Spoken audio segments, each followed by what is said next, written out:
Muy buenos días. Hoy voy a hablar sobre el sofismo de Buradino. Soy la alumna Micaela Miguel Rodríguez Menacho. Juan Buradino practicó lo que predicaba Guillermo de Ockham. Se abstuvo de la teología y se concentró en la semántica, la óptica y la mecánica. En el caso de los insolubles, su atención secular de los detalles lo llevó a una comprensión de las paradojas de autorreferencia. Él estudió en la Universidad de París, fue profesor, mas no obtuvo el título de maestro de artes, por ello no está autorizado a enseñar teología. Fue rector de la Universidad de París varias veces. Era un clérigo secular, un religioso que no había ingresado a ninguna orden. Por ello su obra no fue divulgada de la misma manera que los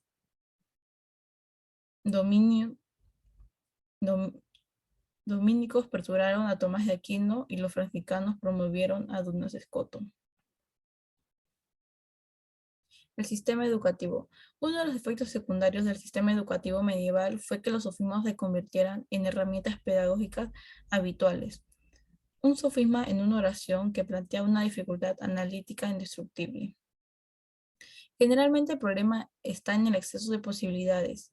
Hay un argumento a favor de la verdad de la proposición y un argumento en contra de ello. El 11º sofista de los sofistas de Alberto Sajona es: todos los hombres son asnos, o los hombres y son asnos los asnos. ¿Qué significa ello? Que hay uno a favor y uno en contra. Por ejemplo, a favor, la I lo podemos tomar como conjunción, lo que significa que todos los hombres son asnos o son hombres, lo cual es verdadero, y son asnos los asnos es verdadero. Por lo tanto, esto es verdadero, o sea, a favor. Pero si tomamos la O como disyunción, sería todos los hombres son asnos, esto es falso, y son hombres y son asnos los asnos, también es falso. Por ende, esto también es falso. Ahí está el dilema de que si es verdadero o falso a la vez, de Alberto de Sajona.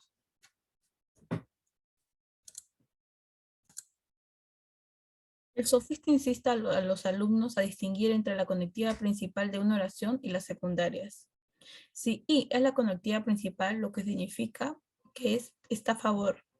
Si O es la conectiva principal, lo que significa que está en contra. Además, los sofismas lógicos están los gramaticales. La lingüística comenzó con oraciones problemáticas como amar es un verbo. Los lingüistas del siglo XX continuaron esta práctica con su contraejemplo a generalizaciones gramáticas de complejidad creciente. Por ejemplo, la teoría natural del funcionamiento de los pronombres, que es tomar prestada la referencia de una frase referencial anterior. De esta forma, Francisco tocó al mendigo y lo curó. Resuelve en Francisco tocó al mendigo y curó al mendigo, lo que significa que la lo se refiere al mendigo. En 1967, Edmund Bach y Stan Spitzer señalaron en esa teoría conduce a un regreso infinito cuando se aplica a oraciones con referencias cruzadas, como el piloto que le disparó alcanzó al MG que lo perseguía. En esta oración, el le significa el MG que lo perseguía y lo significa el piloto que le disparó. Al sustituir uno de los pronombres por una frase, siempre queda el otro pronombre, dado que somos seres infinitos y no podemos seguir sustituyendo para siempre. ¿Es posible entender esta oración dejando algunos de los pronombres sin referencia o se trata de una oración sin sentido? A Buridano le habría encantado la paradoja de Bachbet. A medida que los sofistas aumentaban en complejidad, sus soluciones se volvían más polémicas. Pero, ¿cómo llegaron a los insolubles los hombres del medioevo? Los insolubles no fueron simplemente importados desde Grecia a Europa medieval. Los insolubles fueron reconstruidos en la Edad Media a partir de una práctica pedagógica del diseño propio, la quaestio disputata. Errores forzados en el juego del debate. En la Universidad de París prácticamente todos los alumnos pertenecían a la Facultad de Arte, Todos ellos debían de pasar los 2 primeros años estudiando lógica. Como hoy en día la lógica se enseñaba mediante ejercicios y controles, pero dado que los costes de la escritura eran mucho más altos, una parte bastante mayor del trabajo era una clase oral. Los nuevos alumnos estaban obligados a participar en los juegos de debate que seguían determinadas reglas. El cuestión de disputa escolástica es un escenario estructural del juego del debate que se propone codificar a Aristóteles. Afirma que este objetivo al comienzo de los tópicos, el propósito de este estudio es el encontrar un método a partir del cual podamos razonar sobre todo problema que se proponga a partir de cosas plausibles y gracias al cual si nosotros mismos sostenemos un enunciado no digamos nada de lo que sea lo contrario. Los temas indicados por Aristóteles son semejantes a los que aún se discuten en las universidades actuales. Pero mientras que en los debates modernos, los de ahora, los antagonistas se juzgan principalmente por sus criterios retóricos, los antiguos o los aristotélicos eran por la consistencia lógica. Dado que el objetivo del debate es buscar contradicciones, Aristóteles le daba una forma adecuada para localizar y probar fácilmente los conflictos internos. Acerca de la respuesta hay que precisar cuál es la tarea del que responde bien, así como del que pregunta bien. La misión del que pregunta bien es conducir el discurso de modo que haga decir al que responde las más admisibles de las necesarias obtenidas a través de la tesis. Es misión del que responde, en cambio, hacer que lo imposible o la paradoja no parezca desprenderse por su mediación.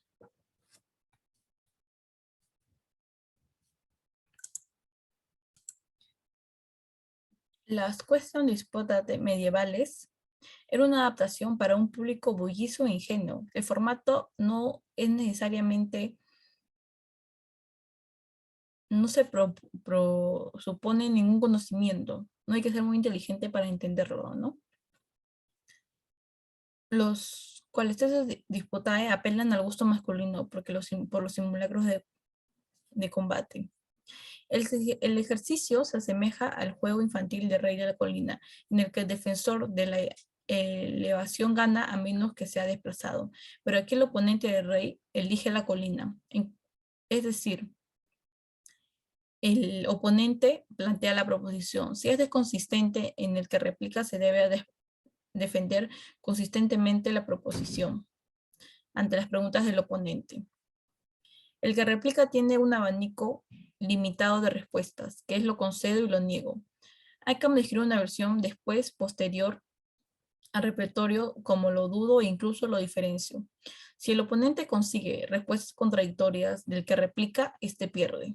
O sea, el que replica. Después de todo, dos respuestas en conflicto son señal segura de que el que se replica ha cometido un error. A menudo los oponentes cargan al que replica con un postulado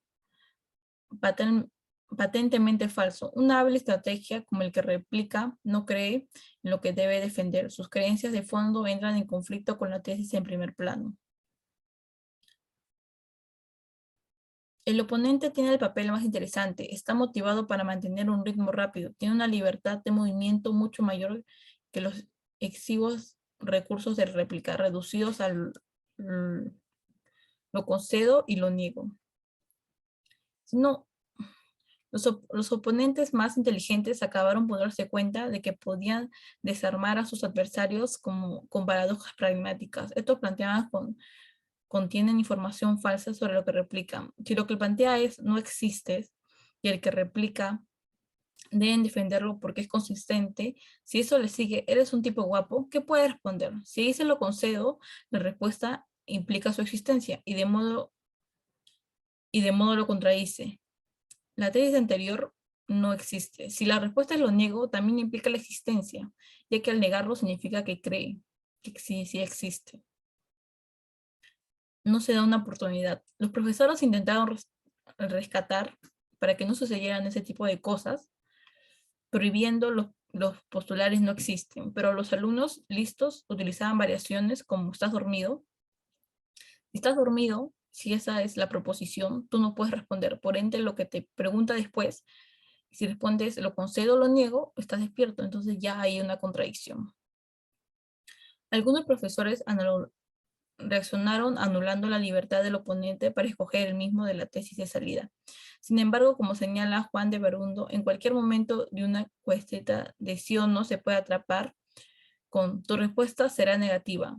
Si este dice sí, afirma que no está afirmando. Si este responde no, niega que está negando. El puente de Buradino. Buradino presenta tu respuesta será negativa como peldaño a un sofista más famoso. Y ahí está lo que es el puente. Imagínense que Platón es el guardia de un puente. Está furioso y le dice a Sócrates, si lo que dices es verdad, te dejaré cruzar el puente. Y si lo que dices es falso, te tiraré al agua. Sócrates replica, me tirarás al agua. Lo que responde Sócrates es verdad, sí, y solo sí, si es falso. A veces se atribuye a Buradino la intención de la paradoja del puente, pero probablemente eso se remota a años atrás, en Crisistopo, que es así. En Subasta de Vidas, Luciano describe un mercado de esclavos a cargo de Zeus, en el que Hermes es el subastador. A la mercancía incluye a Pitágoras, Diógenes, Equipo, Crisipo, Aristóteles y más filósofos. Los filósofos tienen que mostrar sus habilidades. Como buen fatalista, Crisipo está resignado a ser vendido como esclavo.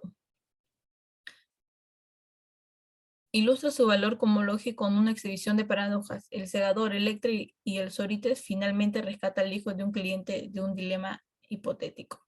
Crisipo, si un cocodrilo, pongamos por caso, te arrebata a su hijo cerca del río por encontrarlo perdido y te promete devolverlo después, si es que tú le dices de verdad que él pretendía hacer respecto a devolverlo o no. ¿Qué diría lo que habría decidido? Y el comprador dice, ¿pero qué pregunta? Tan difícil. No sabría. No sé con qué podría responder a mi hijo. Su respuesta sería, devuélveme a mi hijo. No sé qué se anticipa el cocodrilo. Crisipo no responde, pero el pragmático Astonio recomienda que le digan al cocodrilo que no pretendes devolverlo. El emperador acaba de conquistar la ciudad. Esta es otra historia de Anaxímenes y Alejandro Magno. El emperador acaba de conquistar la ciudad de Anaxímenes. Como los ciudadanos habían sido aliados con el rey persa, temían que Furioso y Alejandro destruyeran su ciudad y los convirtieran en esclavos, enviando al respetado Anaxímenes a rogar misericordia. Antes de Anaxímenes hablar, Alejandro lo interrumpió y le dijo, te juro, por los dioses, que todo lo que tú me digas, haré lo contrario. Y entonces ahí Anaxímenes piensa y dice esto, concédeme, oh rey, esta gracia, vende como esclavos a las mujeres y los niños de Lamsaco, que es su ciudad. Derriba toda la ciudad y quema los santuarios de sus dioses. Esto fue lo que él pidió. Alejandro no hallando manera de responder esta emboscada, a esta trampa, a esta paradoja, obligando por la fuerza del juramento, tuvo que perdonar contra todo deseo a los de la ciudad. Puesto que Anaximes vivió 2 siglos antes de Alejandro, esto es como que una cronológicamente imposible. Aún así, el rastro muestra el funcionamiento inverso, ¿no?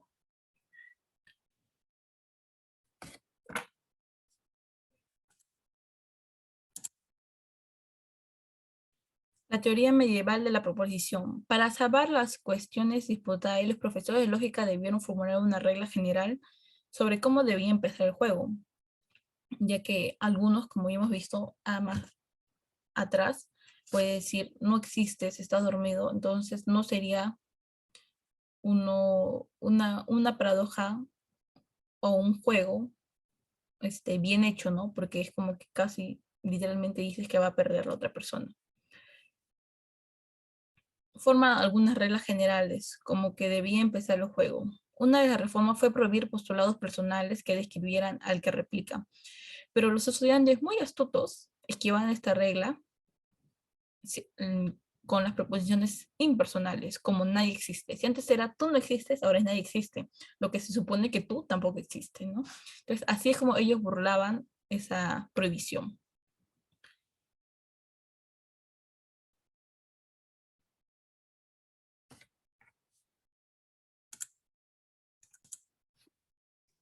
Guillermo de Ocra propuso que los compromisos asumidos por el que replica no incluyeran hechos sobre el propio juego, lo cual requiere distinguir entre el contenido de lo dicho y lo que sigue del hecho de que siga. Si afirmo, la peste negra fue provocada por culpas, invito a inferir que yo creo que la peste negra fue provocada por pulgas. Eso explica, aparte de la dificultad de afirmar, la peste negra fue provocada por pulgas, pero yo no lo creo. La oración es consistente, pero yo no puedo creerla de forma consistente. Este límite a la creencia consistente resulta interesante, porque tenemos que asumir que cualquier proposición consistente puede ser creída consistentemente.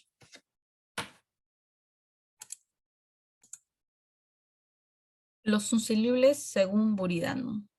El origen de los sofistas de Buridano puede rastrearse en las lagunas de Question Disputae.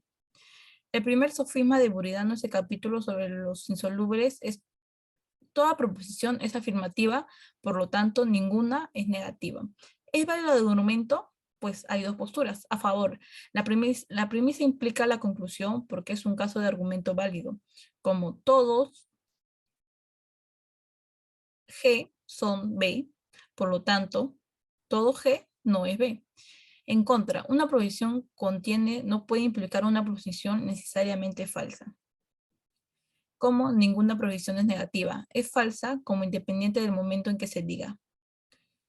La solución de Botoniano es insistir en que una proposición puede ser posible incluso si no puede ser una proferencia verdadera. Basta con que los hechos puedan ser, como dice la proposición. Por ejemplo, ninguna oración de esta página tiene 8 palabras, expresa una posibilidad. Podría darse la ausencia de oraciones de 8 palabras en la página, pero la oración no puede ser verdadera y estar en la página, porque ella misma tiene 8 palabras. De acuerdo a esto, con esta concepción de la posibilidad, el argumento es válido. El segundo sofisma de Burlano es: ninguna proposición es negativa, por lo tanto, alguna proposición es negativa. El argumento parece inválido porque la conclusión contradice la premisa contingente, pero el argumento también puede ser válido, porque la premisa hace que la conclusión sea verdadera, ya que ninguna proposición es negativa, significa que toda proposición es verdadera, entonces la siguiente proposición tendría que ser verdadera, ¿no? A eso se refiere. Sin embargo, Buridano cree que este es un apoyo erróneo, dado que la concepción de la posibilidad y la validez que defiende en su primer sofisma, Burano debe rechazar a este. Si tal hecho es posible, el argumento es inválido. Si no se pronuncia ninguna proposición, la proposición del segundo sofisma sería verdadera y la conclusión falsa.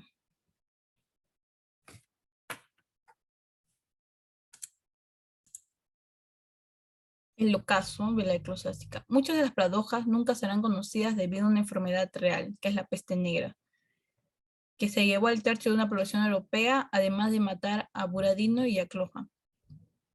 Esta plaga redujo el prestigio de la iglesia y las instituciones que estaban debajo de su órbita. Las aportaciones de la paradoja del mentiroso estaban presentadas en una terminología y formando ascetóricos que redijeron una condena en definitiva por parte de los sobrevivientes descontentos con la autoridad eclesiástica.